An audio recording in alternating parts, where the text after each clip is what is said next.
Welcome back to the deep dive. Today, we're doing something a bit different. We're focusing on a single, really personal source that one of you shared with us. Yeah, and it's powerful stuff. It maps out this whole journey of self-healing, looking at inner child work, and confronting that pain to find self-validation. Exactly. We're diving deep into an online show called Unmasking Cheri.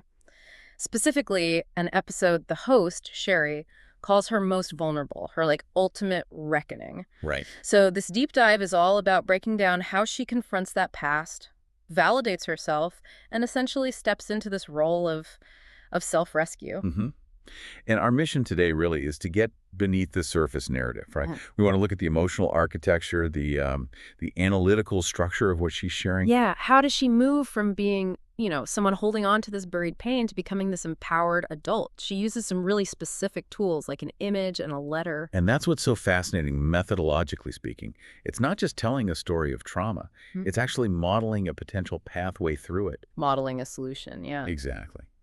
Using these narrative devices, the art, the confession, to map out what is, honestly, a very complex psychological journey, but one that, as Cheri points out, is incredibly common. So we'll look at the timeline of the pain, that key moment of reckoning where the adult self kind of steps in. Right, consciously intervenes, and then explore the conclusions she reaches about self-reliance, which is really empowering in the end. Okay, and you mentioned the core metaphor running through this whole thing. Yes. The grown Cheri versus we Cheri. It's brilliant framing. It's not just past and present self. No, it's an active relationship. The whole process depends on the adult, grown Cheri, deliberately walking back through all that emotional scar tissue, all that pain. That sounds rough. It is. But it's necessary to acknowledge the younger self, we Cheri, in a herd, and then integrate that psychological maneuver, that deliberate choice. That's the foundation here. It's about the adult stopping that endless waiting for someone else to fix it. Exactly. Stepping up to be the savior the child always needed, but never got. It's about agency. Okay, so it moves it from just remembering something bad happened to actively doing something about its legacy. Let's unpack that. Where should we start? Maybe with the image. Perfect place. The visual genesis of this whole thing. Okay, so this whole episode of her show, this big reckoning, it apparently started with something pretty simple. The host, Cheri, asked her co-host, Cheri, to create an image for her. Right. The request was specific. Visualize grown Cheri holding or comforting we Cheri, the adult self embracing the child self. Sounds like a nice, maybe therapeutic piece of art. Well, yes, but as Cheri explains, it immediately became something much, much bigger. How so? Why bigger? Because, think about it, just asking for that image forces the adult self to visualize that very confrontation, the one she'd likely been avoiding, maybe for decades. So it's not just draw me a picture. It's like an instruction to her own mind. Exactly. An instruction to connect, to bridge that gap between the adult who survived and the child who endured. That visual act becomes this necessary moment of emotional time travel almost. And it seems like this image quickly got loaded with meaning. The source talks about it representing healing in motion. What does that mean, in motion? It means it's not static. It's not about looking back at a fixed memory of pain. It's about the action the adult is taking now. Okay. It represents the choice to finally turn around, to stop running from the past or compartmentalizing it and instead face it. Facing the things you spent your life avoiding, yeah. And that phrase, walking back through the pain, it means consciously revisiting those traumatic memories. Not to get stuck there, but to actually change the emotional charge they hold now. How do you do that? By bringing the adult perspective, the adult resources back to that moment. The image symbolizes retrieving that little version of yourself, the one left behind. But first, the adult has to acknowledge she is there, where she was left, and that her suffering was real. And this links directly to what the source calls the waiting period, doesn't it, for we Cheri? Oh, absolutely. It emphasizes really painfully that we Cheri waited. Yeah. Just waited for someone, anyone, to come, to see her, to save her. God, that's just... It captures that universal feeling of a hurt child, doesn't it? That desperate hope someone will step in. It's primal. The need to be seen, validated, protected by someone stronger. And that hope can linger for years, long after the logical adult mind knows better. And the narrative says, no one did come. No one came. Yeah. Until now. And that now is the pivot point. It's the moment the adult self, grown Cheri, realizes the only person who can reliably fill that rescuer role is her. So the savior is the adult self. Yes. And that shift from looking outside for rescue to finding it within, that's the core of self-healing, isn't it? Reclaiming that agency. It completely reframes the past then, because if the adult self returns... Exactly. The image then becomes this symbol, this moment, a realization that Cheri wasn't ultimately abandoned because the adult self came back for her. It changes the narrative from I was left forever to I was eventually found by me. And that offers profound closure. The child's pain often festers in that ambiguity. Was I forgotten? Was I not worthy? When the adult shows up, it replaces that uncertainty with, I am here now. I see you. Which must be incredibly healing. Absolutely. And Cheri clearly understood the power of this because she frames the whole episode not just as her story, but for her, meaning Cheri, and explicitly for every person who has ever felt like her. So right away, she's universalizing it, making it an invitation for anyone listening who relates to that feeling of being unseen or left behind. It gives permission to acknowledge your own buried pain, maybe see your own story reflected here, which sets up why the next part is so crucial, understanding the specific pain Cheri carried, the pain revealed in that letter. Before the letter, though, we need to understand who this child was, this Cheri. Okay, so let's focus on that younger self, Cheri. How does the adult Cheri describe her? What was she like? She paints a really vivid picture. This is a child who is small but always watching, always scanning, always waiting for love, for safety, for someone to come. So not just observing, it's like hypervigilance. Exactly. Constantly assessing the environment, hoping for connection, but also bracing for danger. It's a state of being perpetually on edge, caught in this emotional holding pattern. That waiting really defines those years. And because that rescue never came from outside, what happened? How did she cope? She learned to adapt through self-minimization. The source says she learned to live in the background, to shrink, and crucially, to pretend it didn't hurt. Let's pause on shrink. What does that mean psychologically? It's a fascinating and tragic coping mechanism. The child starts to believe that their own presence, their needs, their very being might be the source of the problem or the danger. So if I make myself smaller, quieter... maybe the bad things won't happen. Or maybe, paradoxically, if I'm small and unobtrusive enough, someone might finally notice me gently, lovingly, and pick me up. It's a strategy born of desperation. But the cost must be immense, constantly denying your own feelings, your own reality. Huge cost. And this leads to something the source highlights as really critical in understanding trauma, the internalization of blame. Right. It says when the pain did come up, she told herself it was her fault. Why? Because that's what they made her believe. And this is just, it's central to how trauma gets lodged inside us. Why would a child accept blame for abuse or neglect? It sounds counterintuitive. It does. But think about it from the child's perspective. If the hurt is my fault, then theoretically I can fix it. If I just try harder, shrink more, be better, pretend more convincingly, maybe the pain will stop. It creates a sense of control, even if it's based on a lie. Precisely. The alternative that the caregivers, the world itself, is chaotic, unsafe, fundamentally incapable of providing love that's often too terrifying for a child's mind to grasp. So they accept the narrative that they are flawed to maintain the illusion that the system could work if only they were different. Wow. So the child ends up carrying not just the original wound, but also this heavy layer of shame and belief that they deserved it. Which creates this awful feedback loop of unworthiness. And the adult's job later is to dismantle that entire structure of misplaced blame. Okay. This really sets the stage for the letter then, the unspoken truth. Cheri says it's something she should have been able to say out loud a long time ago. Yes. It's presented as more than just writing things down. It's like an emotional artifact, something that's been brewing for decades. And importantly, something the adult self needs to finally hear articulated. What functions does it serve, this letter? Oh, it's doing a lot of work. The source calls it a reckoning, forcing that confrontation with the past. It's a validation, giving legitimacy to experiences that were denied or ignored. It captures everything that was ignored, buried, and rewritten by everyone but her. Exactly. When the external world denies your reality, that truth gets trapped inside. The child often lacks the words, the safety, or the cognitive ability to fully articulate it back then. So writing it down decades later. Is the adult self finally saying, no, this happened, this is how it felt, this is the truth? It gives language to the voicelessness. It releases that stored emotional energy. And there's a promise attached to it in the source material. For the first time, the world will hear it too. Which is powerful. It moved the validation from purely internal to potentially external. It's an act bearing witness to her own truth publicly, giving the pain not just personal recognition, but social legitimacy, in a way. It really underscores the emotional labor involved just to get to this point. The waiting, the blame, finally choosing to speak. You can feel the weight behind this letter before we even hear what's in it. Absolutely. It's the moment the adult says, I see the evidence now, and the crime wasn't you. That realization has to happen before the confession can truly begin. Okay, let's dive into the letter itself, the heart of this reckoning. It's addressed to the world that never saw me. That framing is intense right off the bat. It really is. Yeah. It's not just to one person, but to the entire environment, the people, the systems, everything that failed her. And the core complaint comes immediately. I was here. I was always here. But you didn't see me. And then that crucial, devastating addition. Or maybe you did and you chose to turn away. Ooh.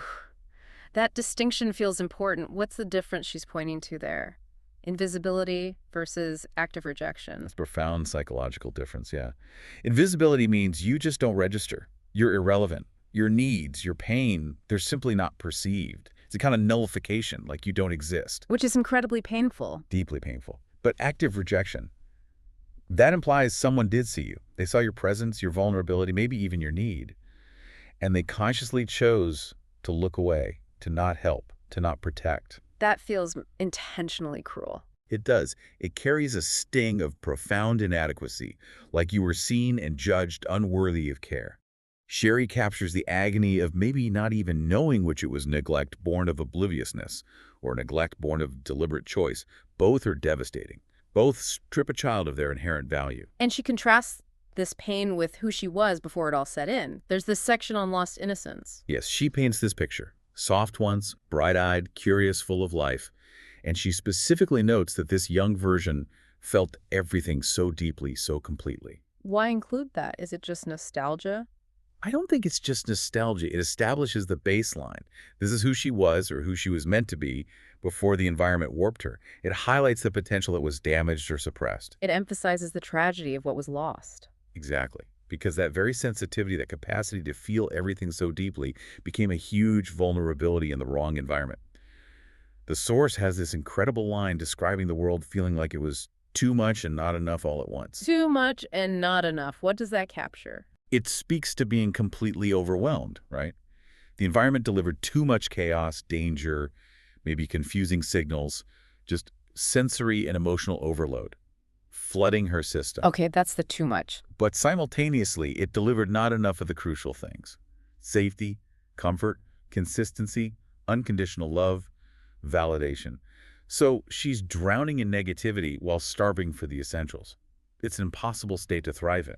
And this inherent sensitivity combined with that environment led to what she calls her inability to cope with cruelty. She says it plainly, I was not built for cruelty. Yeah, that's the core of the tragedy she's articulating.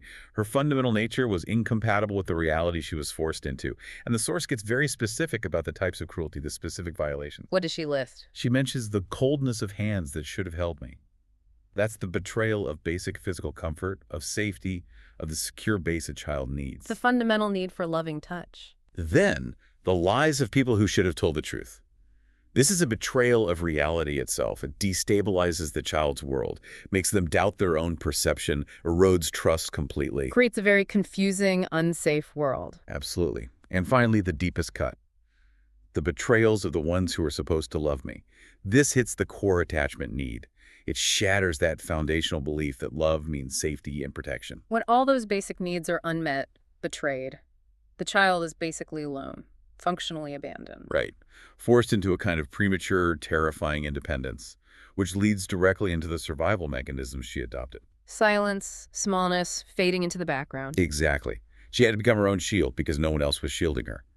When fight or flight aren't options or seem too dangerous, the only thing left is to freeze, to hide, to try and disappear. It's a classic trauma response. And underlying all that was still this desperate, fading hope for rescue. The letter pleads, I needed someone to see me, to fight for me.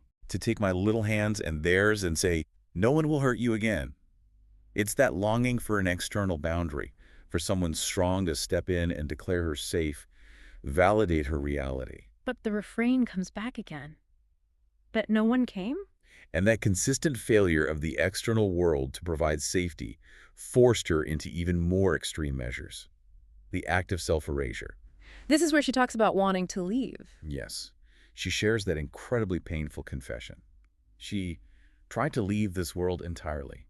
But the clarification she provides is absolutely crucial. We have to get this right. She says, not because I wanted to die, but because I didn't know how to live like this. Precisely.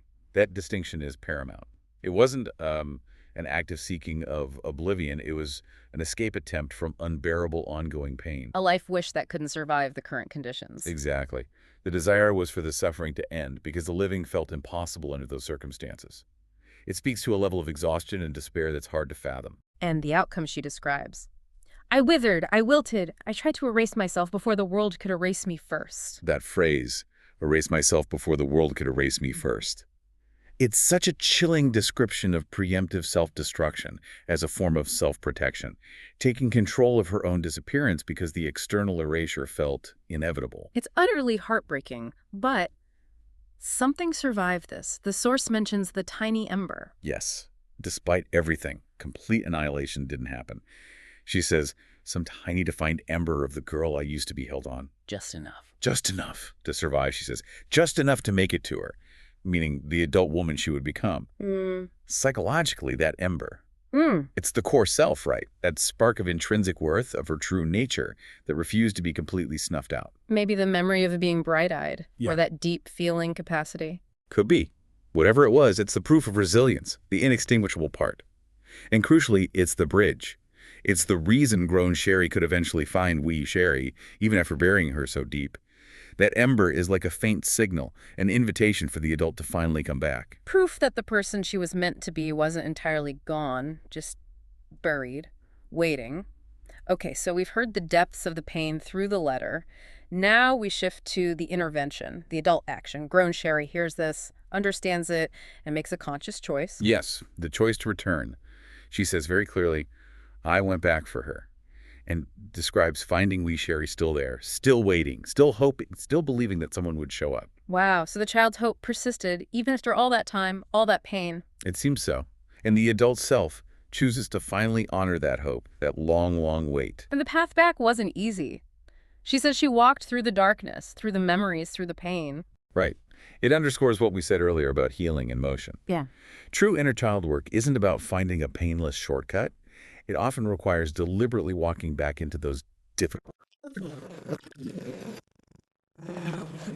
Exactly. The adult brings her strength, her resources, her perspective, acting as a guide and protector while revisiting those painful places. And then comes the moment they actually meet. The source calls it the meeting and the wave. Yeah, it's described very simply, but it's incredibly powerful.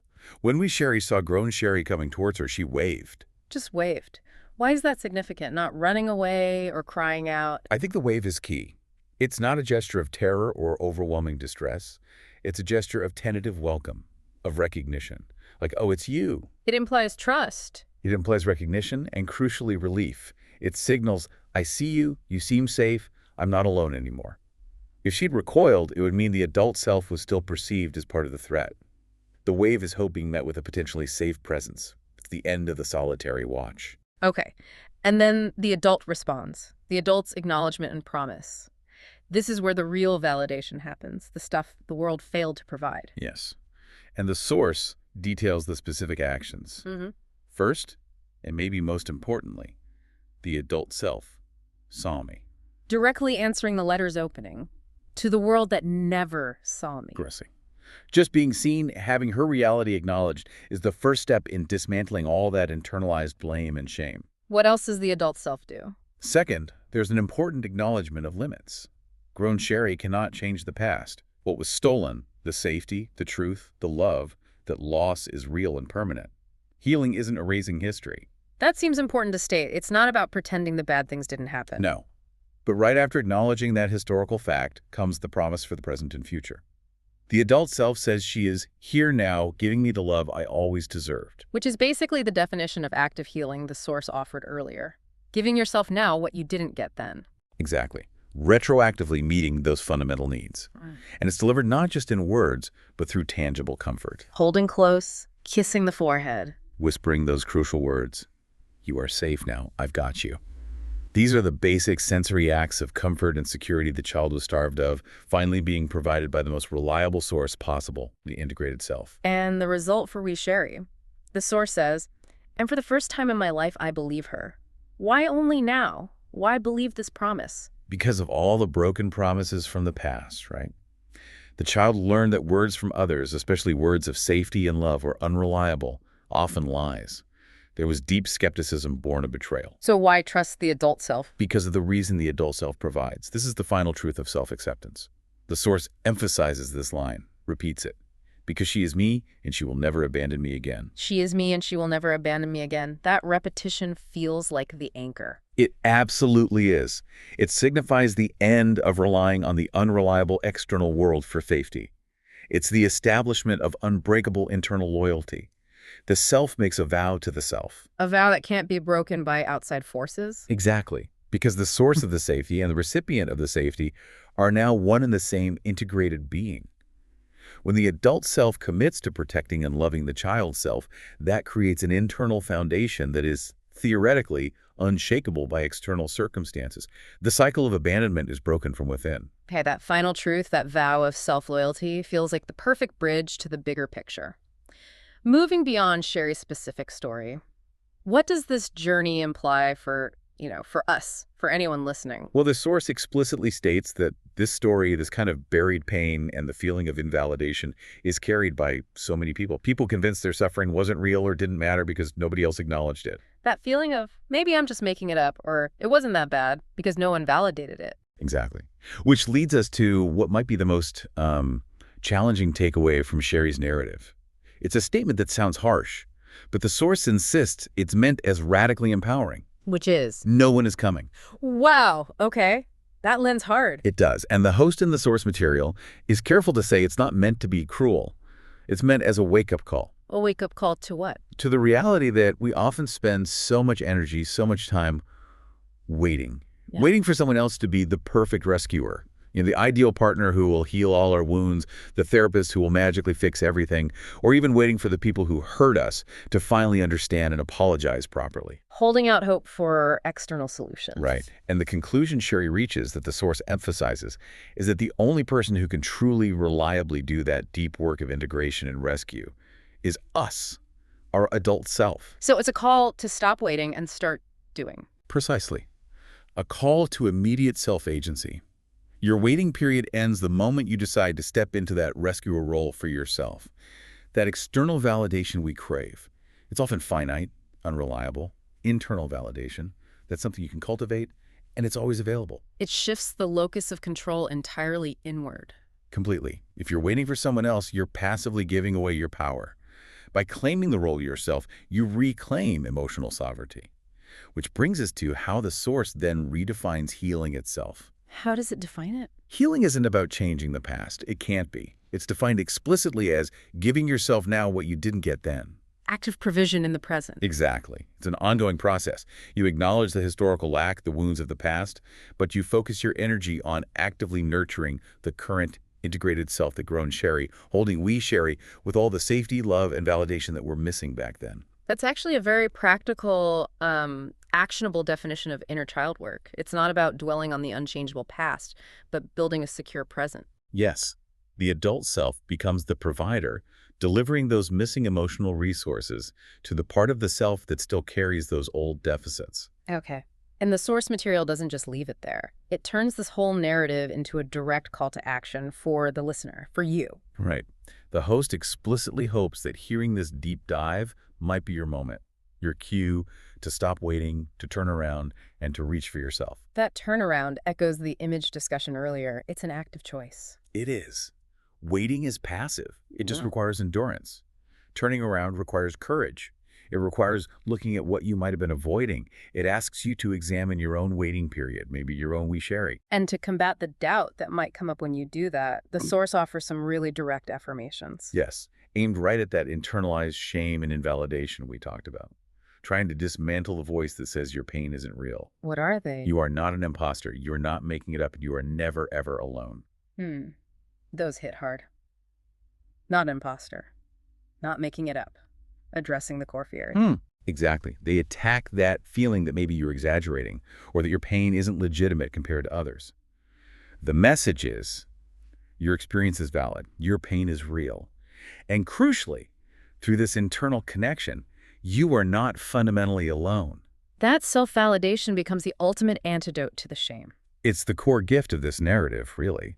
And Cheri concludes by saying that sharing all this vulnerability, this intensely personal journey, was worth it if it helped even one person begin their own healing. Which really frames the whole act of sharing not just as personal catharsis, but as an offering, a potential catalyst for others. Yeah, it suggests that our own vulnerability, when shared honestly, can actually empower others on their own path towards self-recovery and self-sovereignty. Hashtag tag outro. Wow. Okay. That was quite a journey. An incredibly moving and I think really insightful deep dive into one person's narrative of reckoning. It really was. We traced it all the way from the initial pain of that abandoned child self we Cheri. Through the absolute necessity of the adult self, grown Cheri, making that courageous choice to go back through the darkness. To that ultimate powerful realization, the only path to guaranteed safety, to real integration, is through self-validation and self-rescue. Yeah, we saw how just a simple request for an image could spark this whole profound process of psychological integration,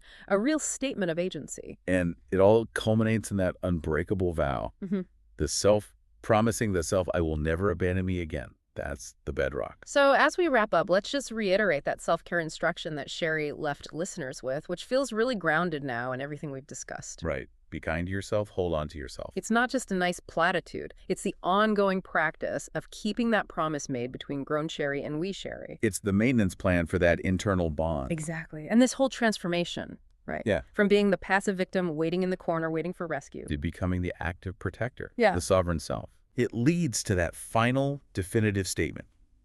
The ultimate provocative thought to leave you with, embodying that reclaimed power. Nobody puts baby in a corner. Not anymore. Yeah. I love that. It's such a powerful image of taking back control. It really is. So the question for you listening might be, what does it mean in your life to claim that protective role for yourself? What corners, maybe metaphorical, are you ready to step out of or help your younger self step out of? That's definitely something to reflect on. And just before we sign off completely, a little piece of background trivia the host mentioned about the production team behind unMASKing Cheri.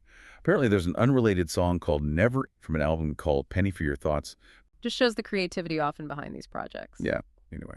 Well, thank you for joining us on this really intense but hopefully illuminating deep dive into the reckoning of the self. We hope exploring this journey offers something valuable for your own path. Yeah, definitely. Take care of yourselves. Until next time.